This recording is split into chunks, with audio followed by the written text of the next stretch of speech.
Welcome into the live stream here. We'll start the show here in a second. It's been a day. I was sending a DM to somebody, so took a minute.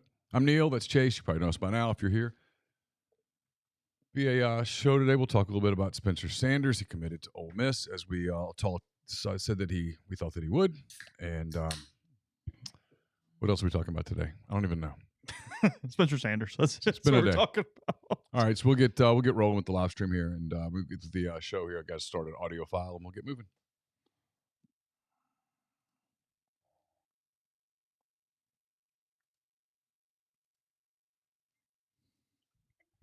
Welcome into another edition of Hand Raised Guys, presented by Comer Heating and Air, Southern Air Conditioning and Heating. I'm Neal McCready. That's Chase Parham. We're with you here on this Thursday night. We'll make this the Friday Oxford Exxon podcast. The big news today, of course, Spencer Sanders committing to Ole Miss, as we've been telling you for several days that we pretty much knew was coming. It happened. We'll talk about it a little bit. We'll take your calls on the myperfectfranchise.net hotline. We're brought to you by Comer Heating and Air, Southern Air Conditioning and Heating. Same great name, same different names, but same great products, same great services, same people, really. If you're in the Oxford, Batesville area, call the people at Comer, 662-801-1777. If you're in the Hernando area, South Haven, Memphis, that area, if you're in South Haven, frankly, just don't do anything. Eat badly, sleep badly next couple of days. And then Sunday, maybe wake up and give the people at Southern a call, 662-429-4429. We're coming to you from the Clark Ford Studios. Clark Ford's in Amory, Mississippi. 662-257-1900 is the number. Call it. Ask for Corey Clark. Tell Corey what Ford product you're looking for. He'll send you a quote within 15 minutes in business hours. Right to the bottom line. No hassle, no haggle. You get your quote.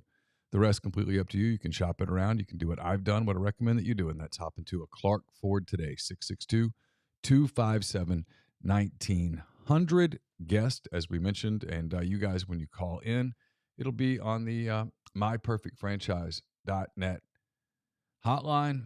If you are a entrepreneur, if you're a displaced corporate executive, you're wanting to put your career in your own hands, Andy Ludicky can help. He's a longtime Rivals board member, diehard college football fan, franchise veteran.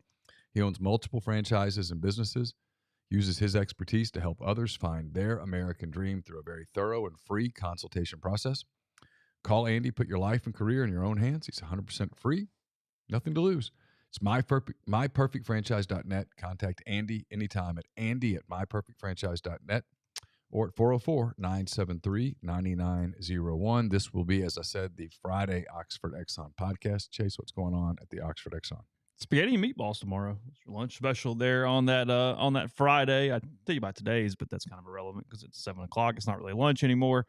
But besides fountain drink, bread of your choice there. I'd recommend the cornbread, but whatever you like, you can have it there at the Oxford Exxon up and down I-55 and throughout North Mississippi as well. Let them take care of ribs. Maybe you got some event this weekend, something coming up. Wet ribs, dry ribs, call ahead.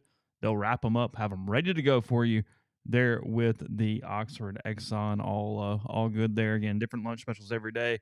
Clean, convenient store, plenty of options, and a great hot case with sides, desserts, and much more there in Oxford. So, number 5 for you today, Mr. McCready? This is podcast number 5. Yep. You want to do 2, 3 more when you get done? Nope. You want to?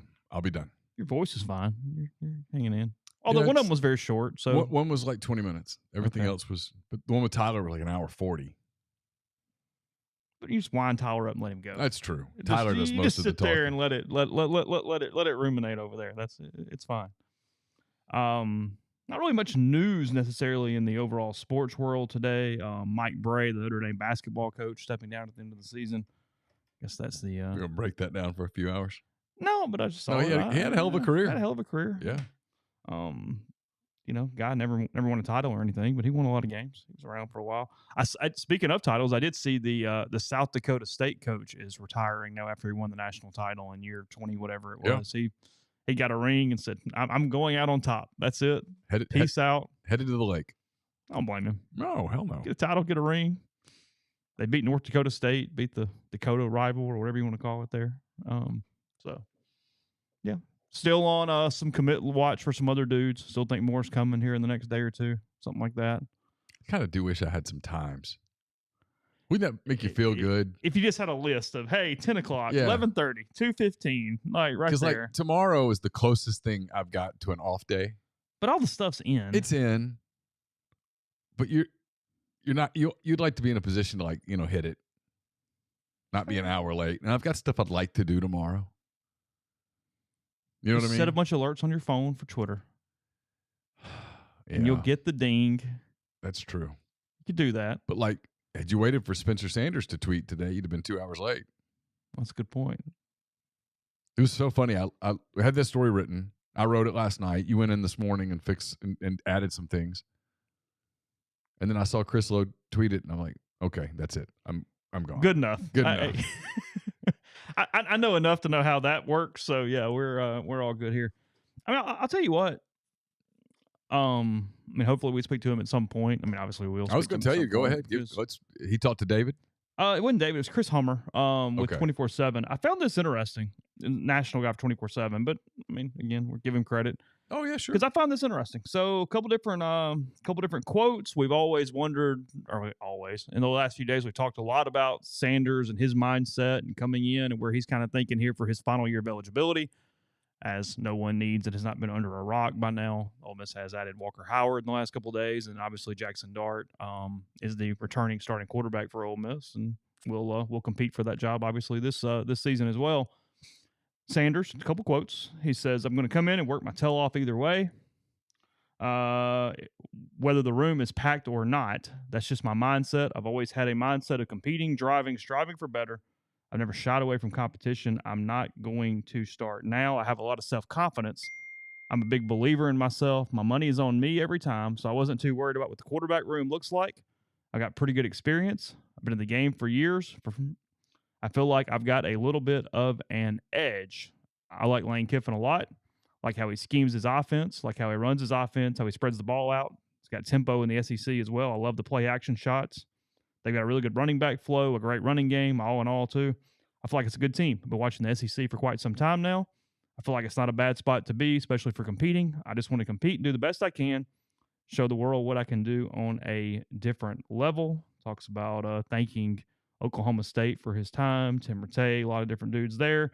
He says, "But maybe this is just for the better. I think it's time for me to split ways and try something new, try to take my game to the next level." Spencer Sanders. I know, shock here. He does not appear to be coming in to grab a clipboard and just hang out in his final year of eligibility. I mean,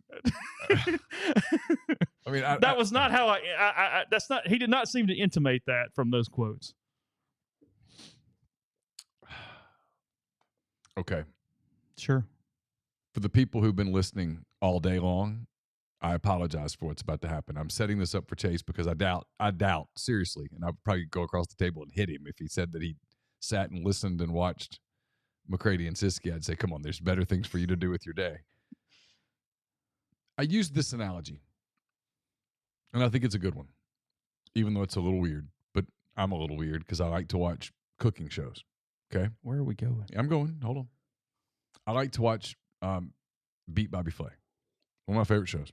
I like that show. It's a good show. I like that show. It's mindless. It's great entertainment. It's a good show. It's 30 minutes. It's typically kind of funny. You got to beat the other dudes and you got to beat Flay. Yeah. And so the way it's set up is they bring two people in and they compete against each other in an initial competition, and the winner gets to go against Bobby Flay. But at the beginning of the show, Bobby Flay says, "Hey, Chase. Hey, Bobby. Welcome. I know you want to get to me, but first you got to get through each other. And to do that, I'm going to give you 20 minutes, and you got to make a dish, and the star of the dish has to be," and he pulls out something. Papaya or something. Asparagus. Yeah. Okay. Sure. That's the first fact. So you can go make steak and eggs over there, and it could be the best steak and eggs in the world, but you had to use asparagus as the star of the show. And so one of the things I'm trying to tell people is, unless everybody's wrong, the fact that the thing that you have to know going in is that Walker Howard's going to be the second quarterback. So when people go, well, here's what I'm going to do. I'm going to come up with a scenario where it's Jackson Dart and then it's Spencer Sanders, and then, no, that's not an option. That's not the star of the show is asparagus. You got to know that going in. That's a fact. People keep trying to make it something like, okay, well, what if? Nope. He came. This part, I'm not guessing. I know this to be true. He came because he wanted to compete for the position, but he knew that next season, at a minimum, he would be the number 2, getting the number 2 reps, getting prepared, getting developed in the system that he's going to be running so that in 2024, he's the guy. So that's a set of facts that you have to factor in. And if you do that, boy, that really simplifies where I think this thing's going.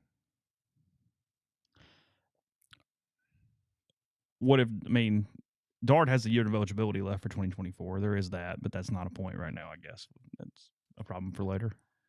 It's an interesting thing to just saying. Put Spencer Sanders cannot be here in 2024. No chance. He's out of eligibility. He's done. Jackson Dart very likely is still playing college football in 2024. That's my guess.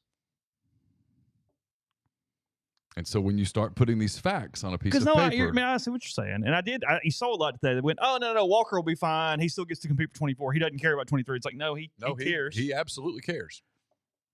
He 100. It's a reason he left a place where he was perfectly happy. We know 3 things. Mm-hmm. We know Walker Howard expects to be the backup quarterback in 2023. Yes. We know that. Mm-hmm. We know that Spencer Sanders just gave a bunch of quotes about how he expects to be competing and have a legitimate chance to be QB1 in 2023. Yes. And we know that Jackson Dart believes he has control of the locker room and is going to fight like hell for the starting quarterback job in 2023. That's correct. Something's got to give. So where's Michael Buffer when we need him? Because that's where we're sitting right here.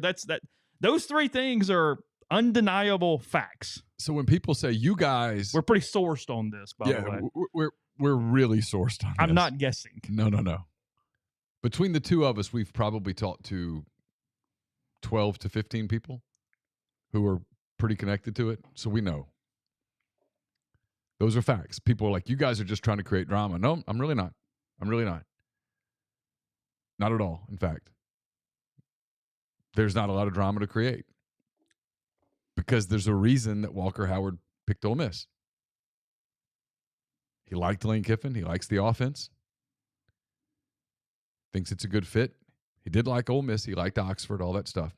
But again, this was not an unhappy kid leaving a place where he was miserable, being coached by people he hated. In fact, it was the opposite of that. And he had options. Oh, a lot of options. So many options. We still don't really know what options Sanders had. That's the interesting part of this. Was this the only major program that he was coming into? You hear different things about Auburn. But, he signed an NIL deal here. He did. So, it's 3 quarterbacks on NIL deals. Yes. Those are non-binding, by the way.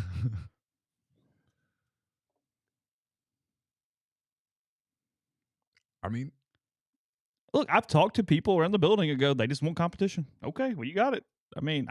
Okay. Yeah, Lane wanted competition. Yeah, I can tell you beyond a shadow of a doubt that not everyone in the building is in agreement with some of the moves. But I'll give Kiffin credit. He makes a lot of money to make decisions, and he makes them. And he has the final say. Oh, it's completely up to him. It's him.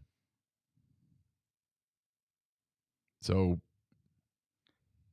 And look, he didn't, people keep asking, what did he tell everybody? What did who tell? Kiffin, all the quarterbacks. Oh, well. I don't know. I know what he told one. Yeah, I know. And based on what. And I think I know what he told another one. I think I do. So the question is, did he tell them all the same thing?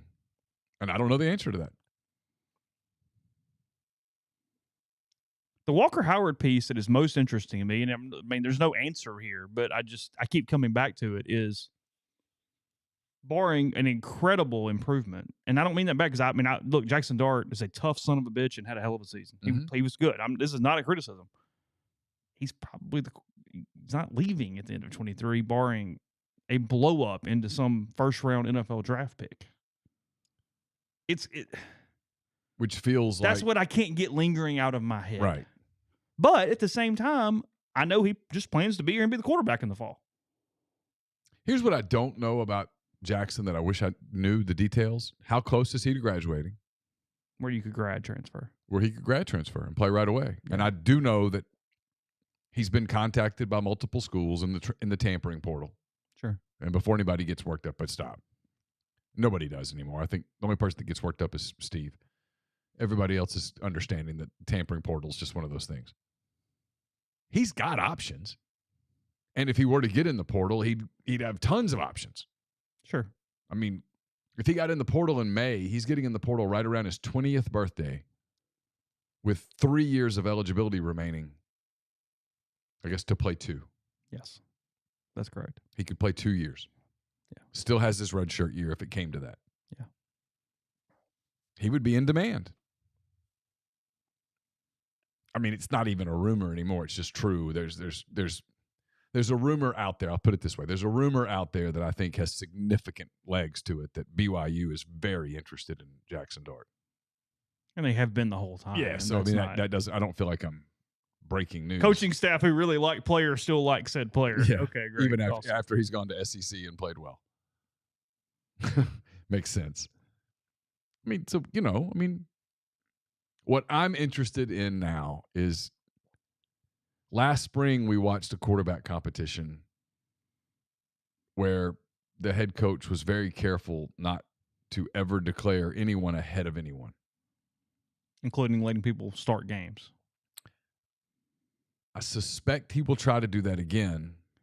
And I think this time people would be onto it.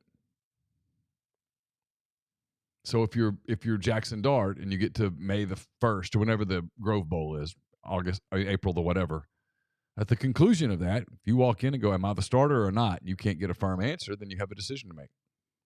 I mean, Grind makes a good point here. Ole Miss, in everything they're doing from a playoff standpoint, is pointed toward 2024. Yeah. And what's going on right now goes a long way toward dictating the 2024 starting quarterback. Sure. A year out. Because I think in my head this whole time, I've just been operating under a very experienced Jackson Dart. Oh, I have too. And I guess that's still on the still table. Possible, sure. But again, I don't know every option that Spencer Sanders had, but I have to think he had more than one. I mean, we heard last night TCU was involved. Yeah. So, Auburn has been involved to whatever extent outside of the whole academic thing that I don't know. Beats me. He came, he visited. He has an NIL agreement. It's my understanding. Yeah, that's correct. I'm going to guess that Spencer Sanders at some point said, so let's talk about playing time. Let's talk about my role. And you'll have every opportunity to come in and compete. Okay. I'm just going to guess it was stronger than that. Do you not have confidence in yourself? You don't feel like you? Again, we'll see. To me, if you're making this an algebra equation, you can kind of guess at some of the variables. That's all. Maybe I'm wrong. If I'm wrong, I'm wrong. It won't be the first time. I guess my point is that if there is hypothetically, if Jackson Dart is not here in 2024, the year where you are pretty good in a lot of places to push for that playoff and the whole top 12 thing, you're looking at a first-year starting quarterback. Yeah, you are. But you might be looking at a first-year starting quarterback who got a lot of reps, who got a lot of experience, who you put him in games. And is in his third year of college. And has a absolute ton of talent and a high ceiling. Oh, I mean, here's what would not make sense. What would not make sense is going into 2024 when you're going to have a pretty good team. Yeah. Hey, let's take the kid that might be the quarterback that year and let's put him on the scout team and let him run around. Let's do the one thing to him that he hated about LSU that made him leave. Makes no sense at all. None. Makes no sense at all. To the point that it's not going to happen because it's asinine. And people go, well, he could get third team reps. Yeah, let's talk about third team reps in September. break out the cricket noise if I can figure out how to use this thing. There are no third-team reps. Well, it's not even third-team reps necessarily. It's also you're throwing with third-teamers who are not at the same speed of Sure. everything that you need to be doing. Sure. Yeah, I mean, my point is it does not allow for normal development. You're not getting 3 quarterbacks ready in September. You're getting 1 quarterback ready, and you're getting another guy some backup reps. That's it. The third-team guy might get 10 reps the whole week. But yeah, I mean, I see your point, though. I mean, the point is if Jackson Dart's starting quarterback in the fall, Spencer Sanders is running third team. And it's like, yeah. And people say, well, and I don't know the answer to this. Spencer Sanders has his degree. Is that correct? I don't know. I mean, he's been there a while. I'll assume. Can you enter the portal? So why could he not get it all? Can you enter the portal again? If you enter the portal once, can you enter the portal again in the same year? Or is there a limit on how many times you can enter the portal and transfer? I'm not aware of a rule that allows you to not do that if you're going as a grad transfer the second time. Okay. That's not something I thought this morning I should check. I don't know. I don't either.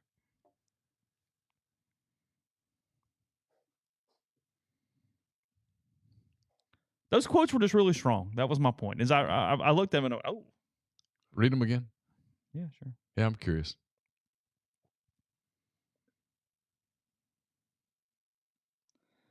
I have a lot of self-confidence. Big believer in myself. My money is on me every time, so I wasn't too worried about what the quarterback room looks like. I've got pretty good experience. I've been in the game for 4 years. I feel like I've got a bit of an edge. I'm going to come in and work my tail off either way, whether the room is packed or not.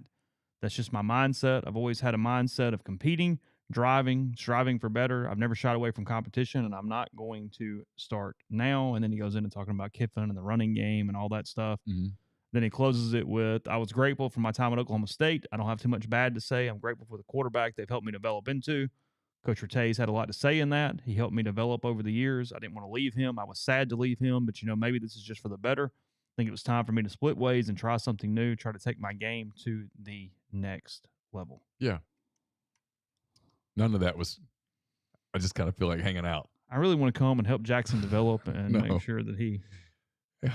Someone said quality of life. Like, no, come on. I mean, I get it, but no. Tim Rattay's the guy that played for your La Tech Bulldogs back in the day. I saw Tim Rattay play back in the day. Yeah, that was a La Tech dude. He played for the 49ers for a little while, too. Yeah. He was drafted by the Niners. Yeah. Buccaneers, Titans, Cardinals, and Las Vegas Locomotives. Oh. When was Rattay at Tech? Rattay was at Tech from, let's see, when was he? He was drafted in 2000, so 97 to 2000. Back in the 90s, yeah. Well, he went to Scottsdale Community College first, and then he started 3 seasons at La Tech. Okay. The quarterback that I remember from my childhood in Ruston was Matt Dunnigan. He was good. He played in the Canadian Football League forever. Yeah, Rattay went 34 touchdowns, 10 picks, 46 touchdowns, 13 picks, and 35 touchdowns, 12 picks. Good career. Yeah. Okay.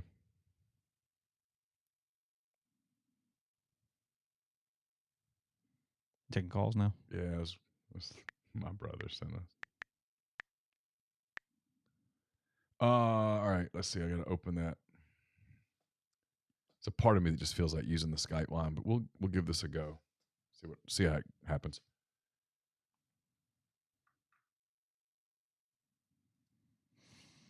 All right, there's the number 662-426-1464. We'll let you guys sort of dictate where we go from here. And because I feel like we've talked this out, and man, we're going to talk about this forever. Yeah. To the point of it just being, I don't know. People, I bet you guys are thrilled. I'm like, I don't know. I mean, how many times can you do the same show? I mean, the spring will be a little more interesting. The spring will be interesting for sure. No doubt. It's weird not having football on. No games, nothing. I know. Season's almost over. We'll have to break down NBA games. Starting.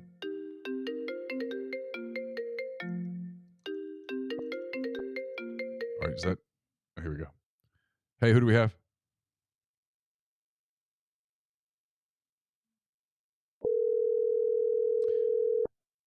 I don't I think really. that was that Skype though. I think that call came in on Skype. You're calling somebody back. I know. Trying to stop. I think that was Skype, wasn't it? That sounded like Skype. Did it? Yeah. Okay. The thing. Yeah. No, I got a missed call. Oh, you did? Yeah, Okay. they're gonna have to come show me how to do this again.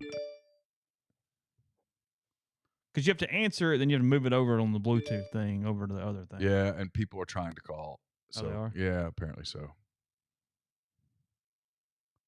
I don't know. Or someone sent a message. I don't know. Okay. I'm not a giant fan of this system. Got to get them over here to either simplify it, or we got to. There are a couple negatives to it that off the top of my head. Come up with something different. Yeah.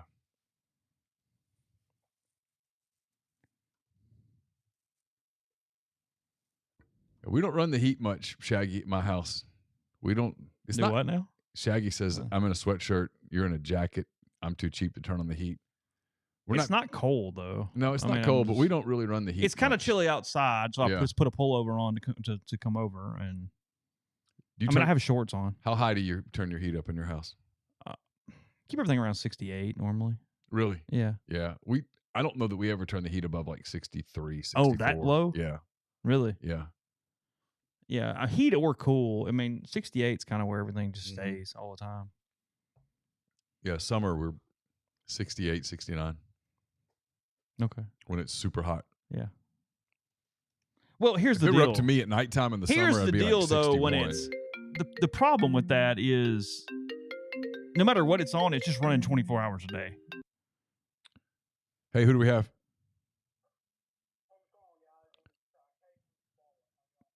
All right, hold on, Casey. There you go. Hey, Casey, what's up?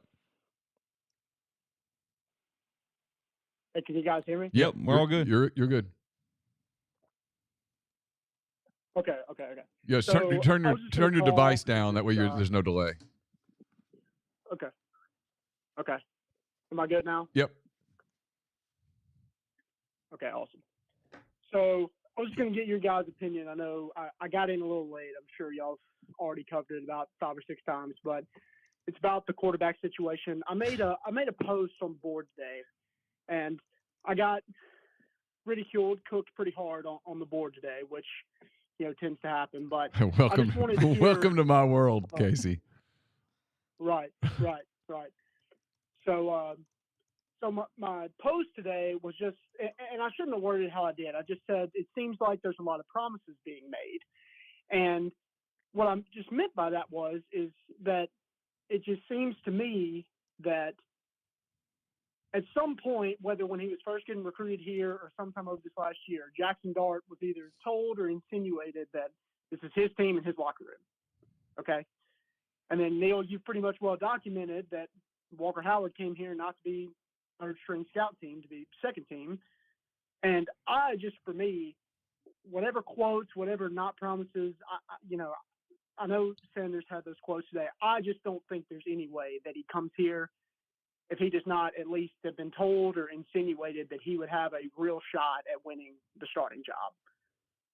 And so my point is that, well, all three of those can't be true at the same time. And I just, led to, don't know how to handle the big time and all this stuff. And I just wanted your guys' take on that opinion that maybe some promises are being made. Now, I know y'all can't report that. I just want y'all's opinion. Yeah, I mean, I can't report it because I don't know it. I don't know what conversations that Spencer Sanders and Lane Kiffin had. I don't know. I know some specifics from the conversations that they had with Walker Howard as it pertained to Spencer Sanders. I'll be careful here. I know that Jackson Dart was aware that Spencer Sanders was a likelihood. Yes. I don't think the Walker Howard part was a big deal. Obviously, the Spencer Sanders thing is setting up a showdown, I think, in his mind. That's my guess. It's an educated guess. Yeah. I'm not even trying to dance around it. I'm just trying to be careful that I don't say something that someone said to me off the record. Look, I think there's some tension there. And then I think it's pretty obvious that it's one thing for Lane Kiffin to say, or for people to say that Lane just wanted more competition in the room. I think it's pretty obvious that it goes deeper than that, right? Because if you're Totally agree. if you're Lane likes to use pro mindset. Okay, so let's talk pro mindset. If you're an NFL team that is pleased with your quarterback play, you don't draft a quarterback in the first round, right? You know, if you draft a quarterback in the first round, the message that you're sending to your quarterback is one of two things: either you're old and we think Father Time's about to kick your ass, or we're looking to move on. You know, you might take a backup quarterback in the 5th round, or you might sign some 36-year-old, in free agency to come in and be the backup or whatnot. But if the Cincinnati Bengals drafted a quarterback in the first round, the message that would send to Joe Burrow would be a complicated message, right? They wouldn't do it. So if they were thrilled with Jackson Dart, I started to say Brandon Allen because I was thinking about the backup for the Bengals. If they were thrilled with Jackson Dart, you're bringing in Walker Howard because duh. But I don't know that you're bringing in Spencer Sanders and creating this storyline, this drama. It's not us creating the drama; they create the drama. In this case, this is Lane Kiffin creating the drama by bringing in Spencer Sanders. So, I mean, look, I don't think you have to be a genius to figure out what's the most likely outcome here. It doesn't mean that's the outcome that's going to happen, but it's pretty obvious where you're betting. If someone said, "Hey, bet on," you have to take $100 here and bet on what the outcome's going to be. I know where I'd put my money right away. I wouldn't even think about it. I mean, it's right. Yeah, because I'm trying to kind of sort my thoughts a little bit. It's the deal too, where it's not about because I know this is coming in the thread, so I'll go ahead and hit it all. It's not about well, you go just find a worse quarterback because then they're not having competition. That's not really the point. It's that you're spending NIL money, you're doing all these different things. Like NIL does become more of a draft thing than usual because there's a finite amount of NIL money out there for everything they're trying to do this year and moving forward and whatnot. So, and they caught a break on Howard because Howard didn't really want a huge NIL package. He could have commanded one at a lot of places. I mean, in fact, there were NIL packages offered to Walker Howard at other schools that were bigger than the one that he ended up taking at Ole Miss. That should tell people that, hey, boy, some people that we think are not caught up in NIL, no, they're more caught up than you think, Missouri. And it's super competitive out there. But to Chase's point, you're exactly right. Let's call it $11 million.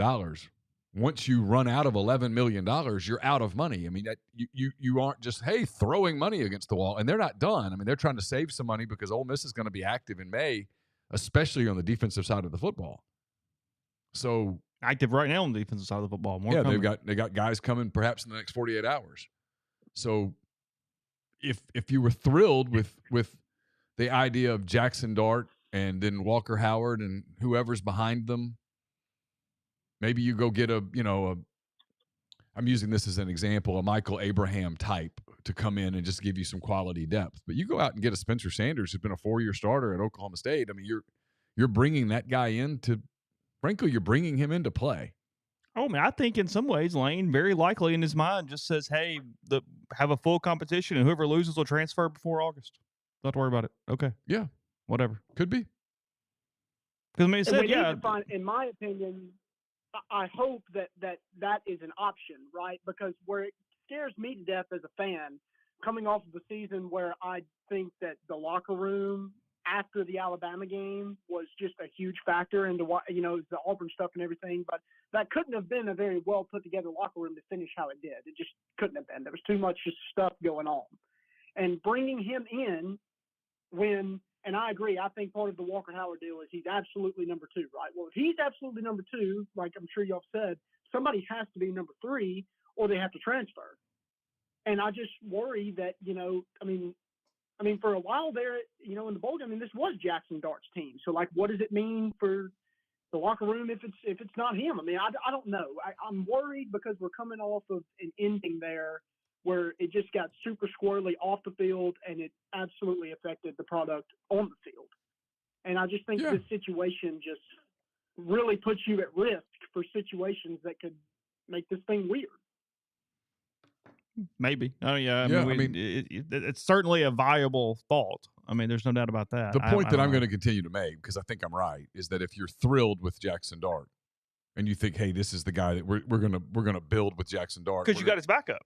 You got his backup. You don't bring in somebody else, because let's say a scenario. Let's play this out.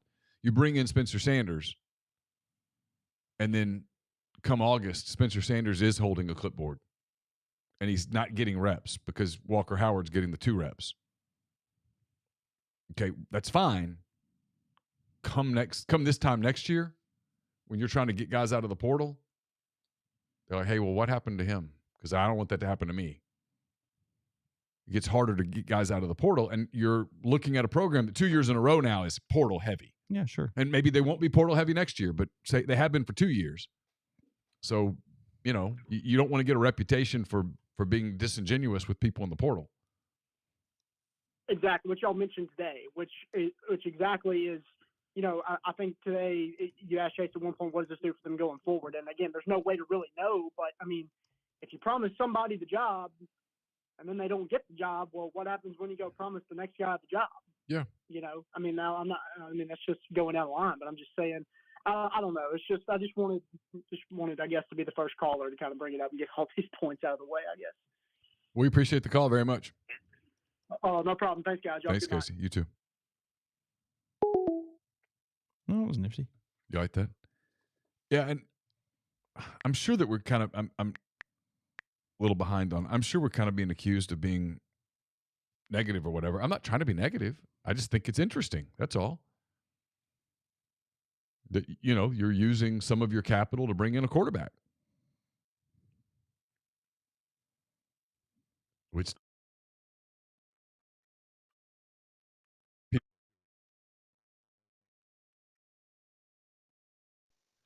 Hey, who do we have? Hey guys, it's Vibin. Hey, Vibin, what's up? Nothing much. Y'all doing all right? Yeah, sort of. Yeah, go ahead. Sort of. Well, yeah, we've got we got 2 phone. You're not calling the number that's on the screen, so it's creating a little phone issue for us. That's okay. Go ahead.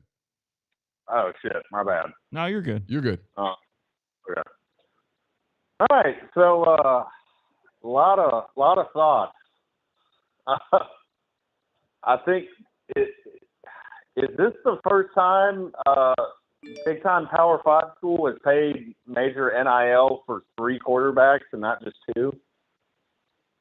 I'd have to think about it. I mean, I don't know. Probably, but I'd have to give that some thought. I mean, we're so new in the NIL pay for play era that I'm sure there's somebody out there that's got 3 quarterbacks on a contract, but I don't know. I'd have to think about it. I mean, I'm sure Alabama does if all 3 of their kids are like 5 and 4 stars. I mean, pretty much everybody that's a 4-star above is getting NIL money or pay for play. The money. question would be anywhere else where all 3 are coming in as transfers, because I mean, just from the staging situation, it's a different situation because Sanders is such an old guy coming in versus if you just had 3 years of high school quarterbacks you signed and you go, hey, they're all competing. Yeah, 100%, but you paid them over a 3-year period in a different way. That's not the same as all 3 dudes being transfers like they are. Right. How transparent do y'all think they're being with Dart right now? I don't know. Neal, not to cut you off. I think they're just challenging him to win and keep the job. I mean, I do. I think. I mean, what's his dad's name? Brandon. Yes. Brandon Dart. Which was, I mean, he got a little. I won't say heated. I wouldn't say he got heated, but he kind of clapped back at some stuff that was written about Jackson in the middle of a quarterback battle last year. And I mean, I'd be pissed right now if I were them. I'd be a little annoyed. here's the frustrating part of this. Maybe not frustrating. There's no way to know yet. I mean, there's things that we simply. I think I know what I think. Neal thinks he knows what he thinks. Yep. We do know those three things that I mentioned a little while ago. Those are 100% facts. But as far as what Kiffin does to choose a starter or to divvy up playing time or where to give the number 2 reps and all those things, look, frankly, no matter what's been said to this point, we don't have a 100% answer to that until it happens. There's no way to know. Yeah. I mean, honestly, I thought it was kind of smoke and mirrors there. I didn't think the Sanders stuff was real. I didn't. I thought, maybe Ole Miss was kind of kicking the tires just in case something went cincy with Walker Howard, and then he was just going to go to like an Auburn. Because it sounds like, and look, I love Auburn fans. Well, he didn't come to Auburn because he wasn't offered by Auburn. I feel like Auburn's one of those social media fan bases that likes to pull that card a lot. But I mean, I don't know. I feel like Hugh Freeze was absolutely interested in bringing in Spencer Sanders for next year. I mean, am I wrong on that? I just don't know. I mean, my normal people that I would talk to at Auburn, we don't really talk, so I don't know. Yeah. And I'm interested because, man, they've had what, like 7 guys on defense jump in the portal since they fired Partridge, at least. Has it been that high? Jamon Gordon, Isaiah Iton, Tysheem Johnson, Davison, Breedlove. Yeah. It's 5 off the top of my head. Probably forgetting somebody. Chase heard tonight that there's maybe some momentum towards Davison Igbinosun returning. I don't have that independent of Chase, but I know who Chase's source is. So it's probably pretty valid. How risky do you think it is for them to – because I feel like a lot of those guys are going to come in that May transfer period. When's that? It starts in like May or June. Yeah, it's May. Portal opens back May up, 1 right? through – you have to get in May 1 through the 15th, and then you can, from that point forward, you can do it for a while. But, I mean, realistically, you want to be on a campus in June because you want to go through the off-season program. That's what I'm saying. I feel like it's super risky. Now, look, they may have a plan and everything, and they've got 10 or so guys circled that they know are probably going to jump in the portal, and they have backup plans for that and everything. But that's a lot of roster turnover. Yeah, but that's happening everywhere. I mean, like Ole Miss is up to 20-something in the portal. A&M's got 20-something. Arkansas's got 20-something. There's a bunch of listen, I mean, this is not, we're in a new era where you're going to see all these people that do these spring stories about ranking that you can't. It's not possible. It's just like the recruiting cycle has changed, and the people who miss the old recruiting cycle are frustrated that the old recruiting cycle's gone. Well, the off-season cycle is going to be completely different now. Like you won't, for example, we'll just use Ole Miss. You won't be able to watch Ole Miss in the spring and go, okay, well, this is the weakness, this is the strength. Well, yeah, to some degree, but they're going to fix some of it in May, or guys might bolt in May that you thought you were counting on. I mean, that's going to happen everywhere. So when the people, and I've seen people do it with Texas A&M, for example.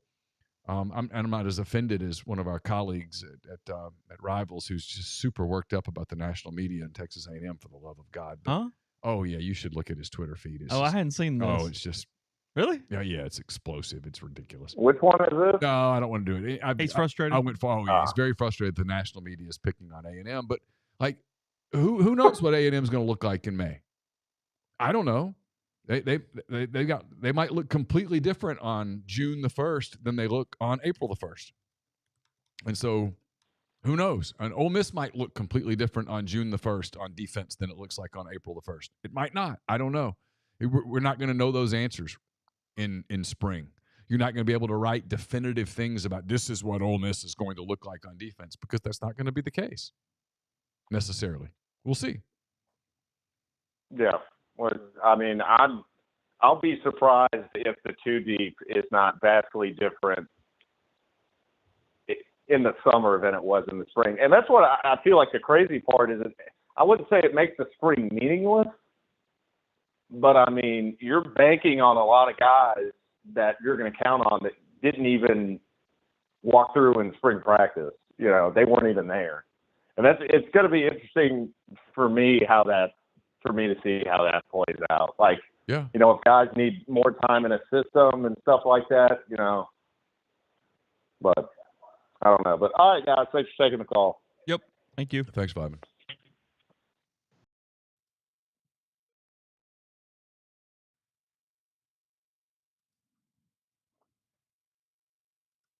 Did you pull that up? I had not. I was actually trying to look up some transfer portal rule stuff. Okay. While we were sitting here. That's very disciplined on your part. I'm impressed. All right. Phone number is 662-426-1464. Yeah, I mean, spring is pretty meaningless.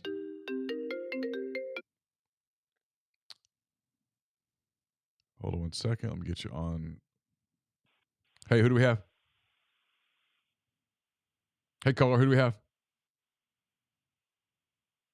Hey, Neal, Webb. How are you? Hey, good. How are you? I'm doing well. Turn your device down. There you go. Yep, totally down. So, Okay. got a real quick question. My concern with ball is really the tight end position and the DB position. Seems like we got a lot of holes that are not filled. I mean, everyone keeps talking about the quarterback, but I mean, people can score on us all day long. It really doesn't matter. So, just want to get your thoughts on that, and also your beer garden was phenomenal. One of my favorite shows you've done in quite a while. I do miss G-Pits. I hope you and that comes back in time, but totally get that. But just really good show, and I'll drop off, and you guys have a great evening. Thanks for the call, Webb. Appreciate it. I think they've kind of settled tight end a little bit, by the way. Priestcorn is coming in from Memphis. They still have Kyron Heath, and you got the wild card in Trigg to see what happens. That's a good way to put it. It's a lottery ticket. Well, and there's a chance that he's a real lottery ticket, because if he ever puts it together from a discipline standpoint. He looked kind of like Ricky Vaughn in those glasses. Yeah. Had a little bit of a... Yeah. Didn't... Like, but when he was taking them out, but didn't have tortoiseshell ones, kind of like the really kind of before he went to the skulls. Oh, he did, yeah, like when they just had to use what they had before it went over. Yeah. That was young Charlie Sheen, wasn't it? That was young Charlie Sheen. Yeah, it was. I did appreciate in your mailbag the other day the guy that was picking out Roger Dorn's stats to see wouldn't he been able to make more money in free agency and not retire going into the next season. You did a deep dive on that movie, didn't you? Yeah, in today's market, he would have made some serious coin. Yeah, he was hitting like 292 with 87 RBIs and some pop. In his 30s, he would have gotten a $13 million contract. He's doing all right. He bought the team. Yeah, the other day, Carson yelled down. He goes, "Dad, how good's Trey Mancini?" And I'm like, I don't know. Maybe really good. I mean, putting a lot of faith in some dudes like that. Trey Mancini, Eric Hosmer. It's funny how you can talk yourself into those guys. You're like, yeah, well, maybe. Start turning your head a little bit. Maybe. Yeah. He was worked up. You're right. I just went to his Twitter page. Yeah, he was upset. He's very frustrated. Very. Look, it's been a dark time. Okay, you should be proud of me. It's not what was expected or intended. Because I had a response with, "You're way too emotional about this," and then I stopped. Did you? I said, I'm just inviting trouble. Delete. Speaking of the Twitter today,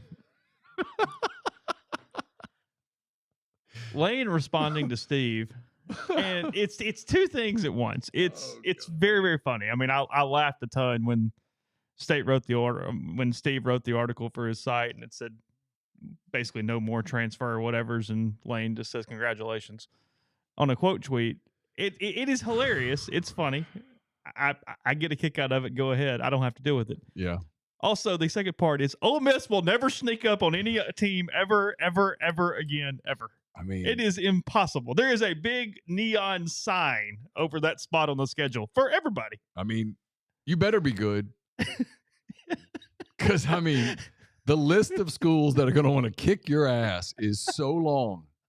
Like people talk about A&M, for example. Don't you think if Jimbo gets a shot?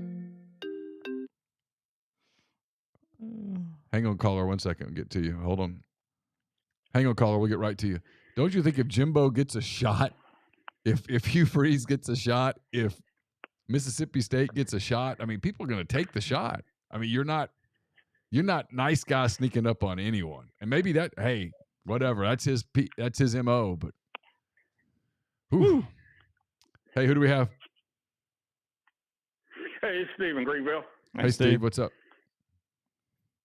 Hey, okay, first of all, before I say what I'm going to say, let me just say I respect both of y'all. I enjoy the show, been listening for over 10 years.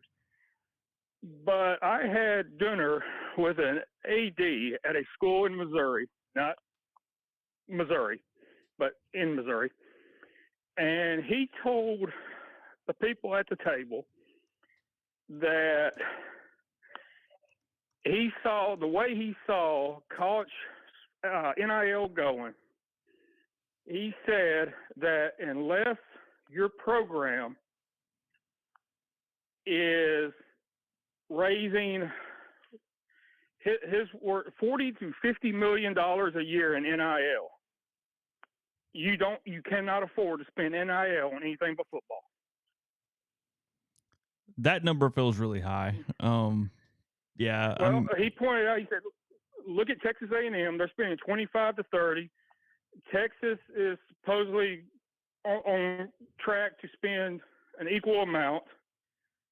And he said, you can't do it, especially if you're a school like Ole Miss or State or he said, look at Kentucky. NIL is hurting their basketball. You know, money that would have gone for players in basketball 10 years ago is now going to football. Yeah, that's true. And he said, Saban lost one game the year before last. He lost two.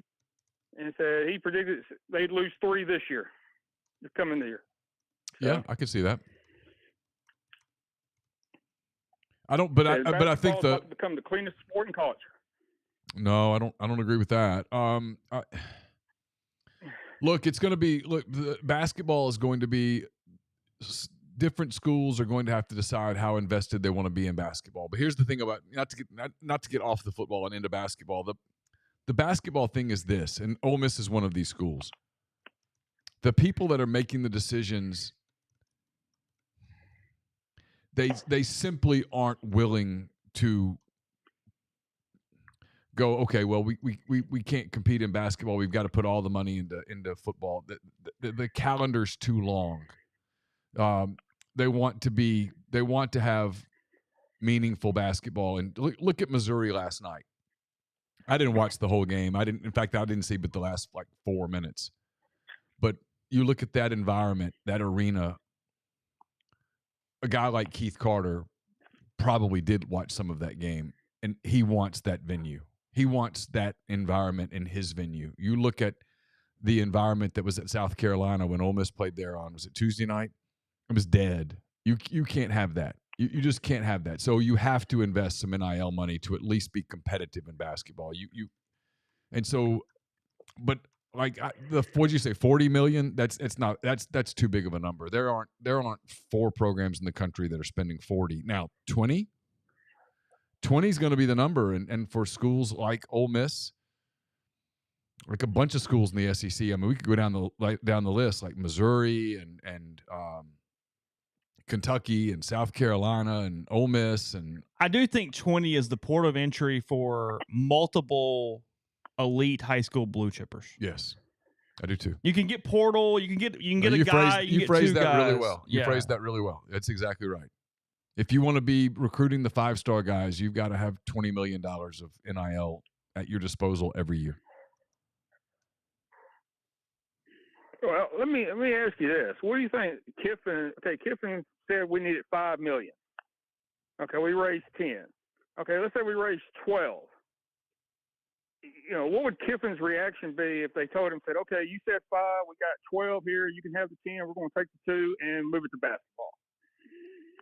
I don't know that I don't know that you'd have to run that by Lane. I think you just do it as a collective. I mean, if you're the collective, and because some people are gonna earmark for basketball. I mean, there's money earmarked for baseball. I mean, at the risk of inviting people to make fun of me here, I know this from having connections up there due to my kids being there. I know that one of Arkansas's major NIL donors earmarks every penny for basketball, and so that's where it goes. So, I mean, that's how this will work. I mean, if somebody decides that they really care about basketball and they earmark the money to basketball, that's where it's going to go.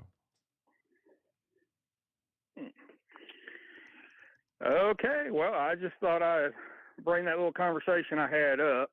I was a guest of a guest, so, I didn't push back any on him.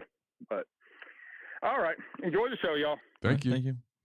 The other thing, too, is that as of right now, relative to the cost in football, you can go grab some guys in basketball for a relatively cheap price. I mean, we're not talking about $10 million for hoops. No, you can build a really couple million. And I was going to say 1.5. You can build a pretty good basketball team. Missouri's got a good team right now. I don't think their NIL for basketball is more than $1 million. Yeah.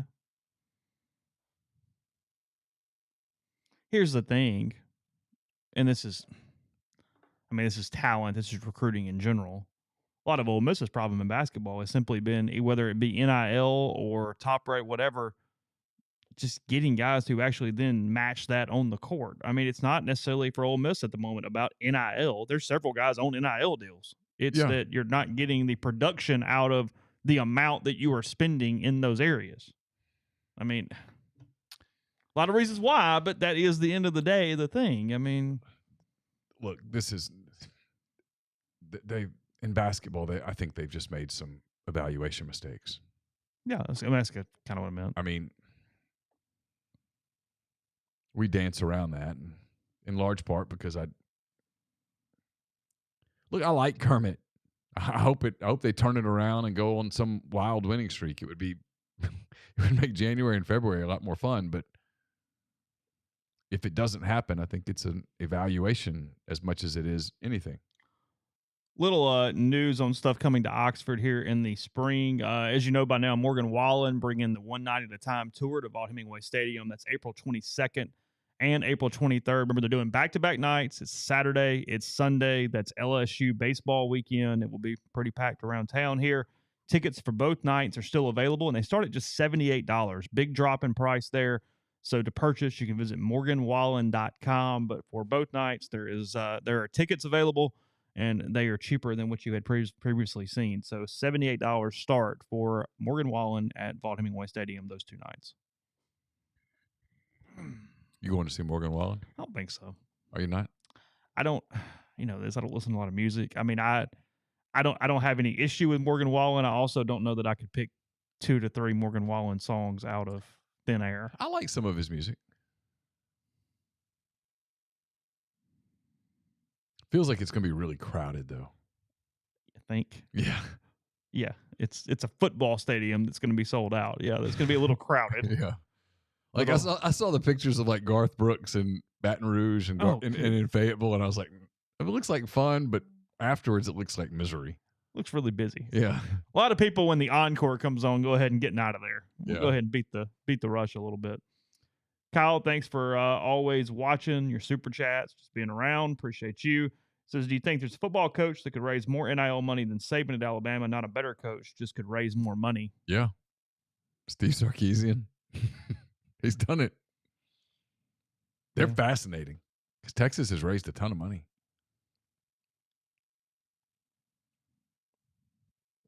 Jimbo's raised a lot of money. He has. A ton. That's not the problem. No. I mean, I think the numbers are legit. And they're the epitome now of just, and look, maybe it works. I mean, maybe you're right. Maybe I have to stop making fun of A&M. They're ultimately in the just throwing money at the problem stage now. Yeah. We're just mad, so we're throwing more money. It's just shoveling it into the incinerator at this point. Ginger says something tells me Neal doesn't love crowds. I don't hate crowds. I'm fine with crowds. I just You don't want that level of crowd. I mean, I looked at the pictures from Baton Rouge and I was like, man, The concert itself would probably be kind of cool, but just sitting in the traffic for 2 hours afterwards would not be as cool. If I had someplace I could go for a couple hours and let I'd be good with that. If you could like walk to a restaurant or something and then chill. And then just chill and then come back and just leave. That's true. They're even throwing money at coaches and doing Bobby Petrino Hail Marys now. Can he stay out of his way? I mean, it's one of the. Or is he going to hand Bobby his phone book of plays and go, "Hey, let's." But Bobby's the type that would take the phone book and throw it back at him. He would. That's the thing there. There's no yes man in Bobby Petrino. No, he's. Shoo. I mean, you talk about a conversation that happened. I mean, you know that Bobby said that, hey, look, now if I'm going to do this, I'm doing it. You leave me alone.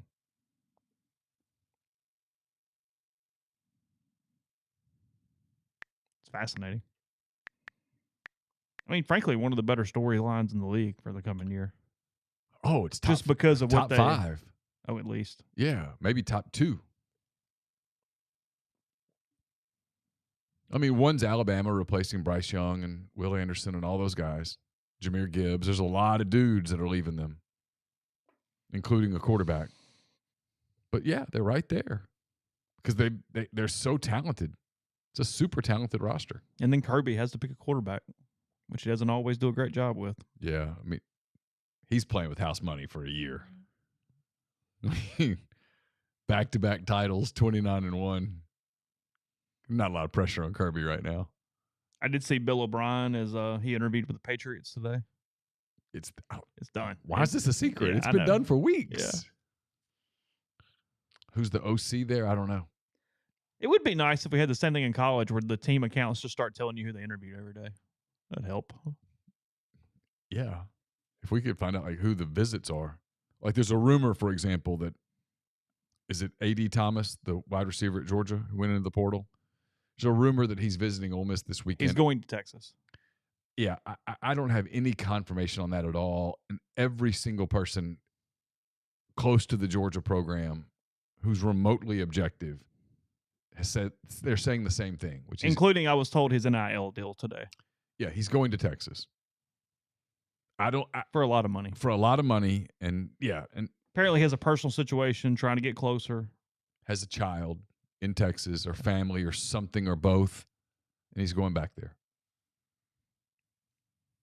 Okay. So when other people do that, he might come to Ole Miss this weekend. Okay. But he's not. Yeah. More and more by the day. What did I say? I said Thomas. It's Mitchell. I'm sorry. It's A.D. Mitchell. A.D. Mitchell. Yeah, as much as I don't like either one, by the day, when Texas gets in the league, I hope Texas beats A&M. I think so. No, I think so. It's a lock. Oh, Jeff Lebby. Yeah, I've heard that a little bit. To Alabama. Mm-hmm. Oh, boy, that'd be interesting. Storylines? Like we needed one more storyline here. We put one up the top. Yeah. Jeff Lebby. That'll make Twitter that week pretty interesting. What's up, Sailor? And no love lost there. Bama 1 week, Auburn 1 week, A&M 1 week.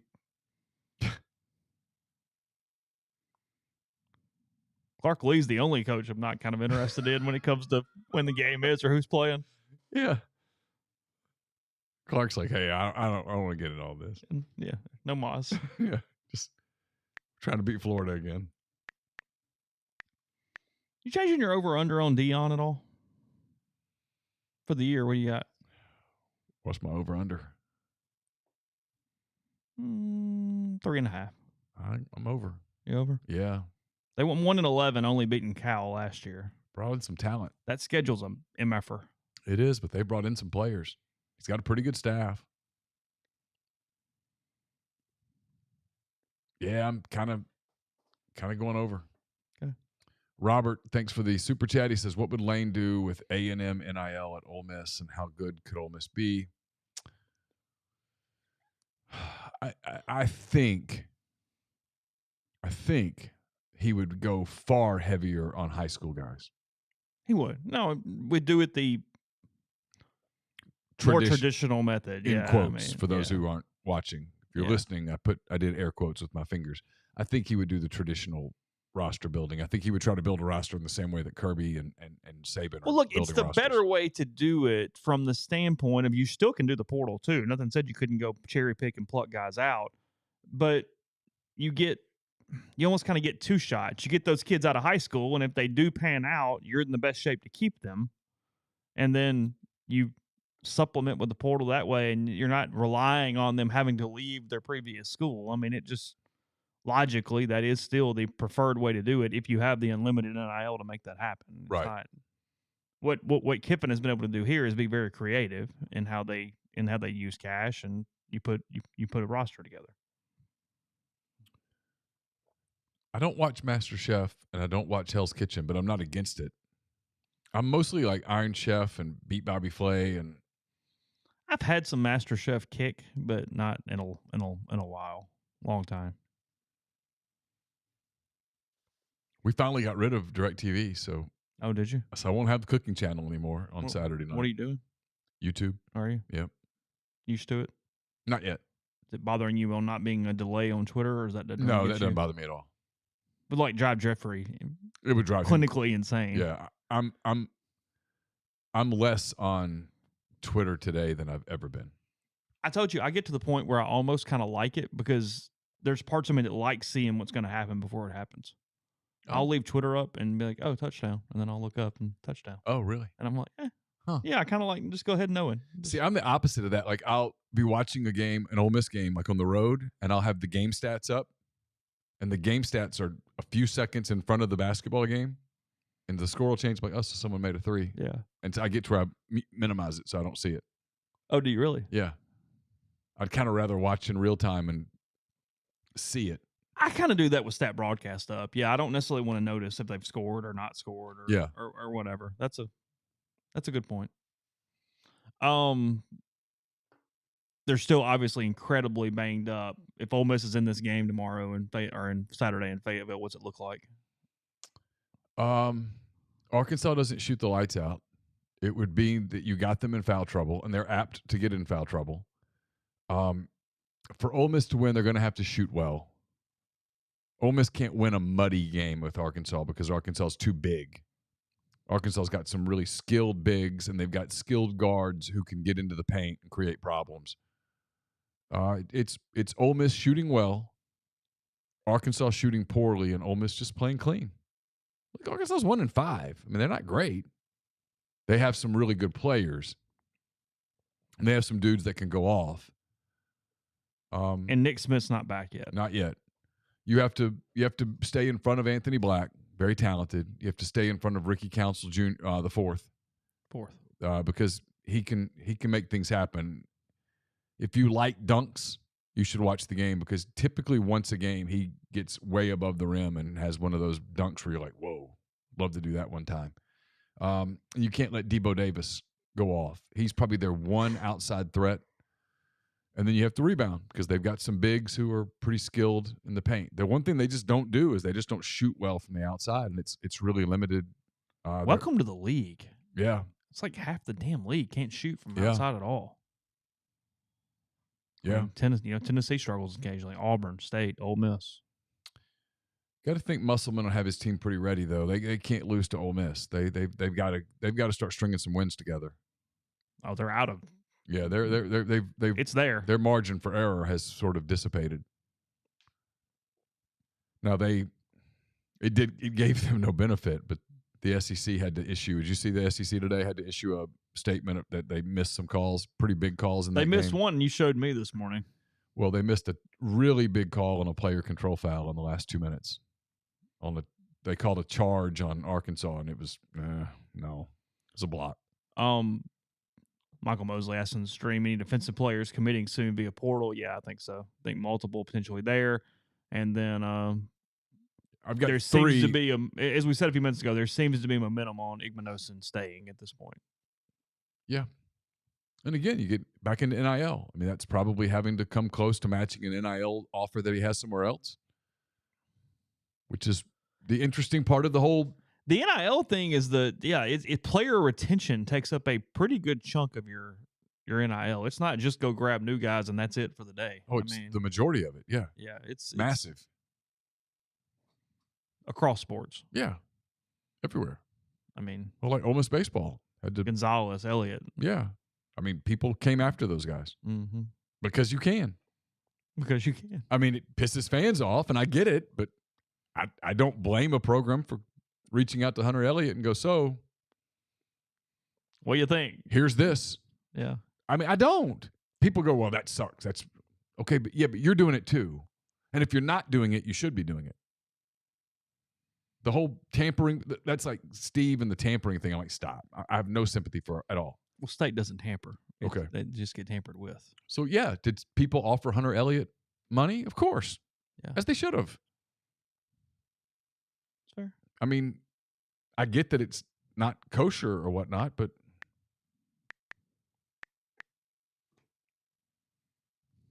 he pitched really damn well down the stretch.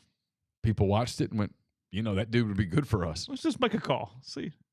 So you reach out to somebody who might be able to reach out to somebody. I think he kind of considered one of them. Yeah, probably did. I mean, as he should. Even if it was just leverage.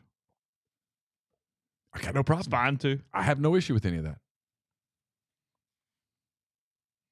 He could blow his elbow out. And then all of a sudden he doesn't have as much leverage. So it's going to happen in every sport. All right, we'll wrap it there. We'll be back on Monday. We'll recap the weekend NFL playoffs coming up. We'll have picks up on Saturday. Let's see what else we got. Does that win? Yeah, Okay. we'll do that on Saturday. We've got potentially a lot of recruiting content coming your way. We'll have daily threads. Yeah, I expect more people in the next couple of days. I do too. So we'll have that coming your way. Ole Miss and Arkansas, 11 a.m. at Bud Walton. I'll have some post-game coverage. Kermit's going to be on a Zoom after the game, so we'll have some post-game coverage. From there, we'll talk about the playoffs, and we'll recap on Monday. We'll recap what's going on in the portal and Ole Miss basketball, and we'll be starting to get closer to the start of Ole Miss baseball season. Still a few weeks away, but getting close. They have started team practice now. Okay. So thanks to everybody for being in the thread with us. Appreciate all the calls, the super chats, and all of that. We will talk to you again on Monday. Have a great weekend.